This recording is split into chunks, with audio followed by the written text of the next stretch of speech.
तुर्की जो है वो नेटो फोर्सेस का हिस्सा है, यूरोपीय यूनियन का हिस्सा बनने जा रहा है, कोशिश कर रहा है।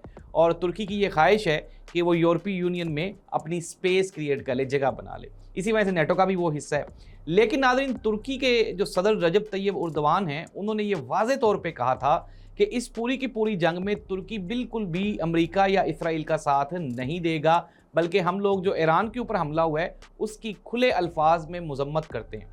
अब ये जो मजम्मत थी उर्दवान की जानिब से, यही उसकी ये जो मिसाइल है इसके फायर किए जाने की असल वजह बनी। नाज़रीन, मैं आपको कई दिनों से ये बता रहा हूँ कि जब से ये जंग चली है, ये जंग जो है वो सिर्फ़ और सिर्फ असलहा, गोला और बारूद की जंग नहीं है, बल्कि इसके पीछे जो सबसे बड़ी जो गेम है ना, वो है इंटेलिजेंस की गेम और मोसाद की गेम। जो मोसाद ने, नाज़रीन, अरामको के ऊपर जो मिसाइल दागा गया, अमेरिकन सोर्सेज ने, अमेरिकन सेनेटर्स ने, अमेरिकन मीडिया ने, आज़ाद मीडिया ने इसको कंफर्म कर दिया कि वो ईरान की जानिब से नहीं बल्कि मोसाद की, इसराइल की जानिब से दागा गया था।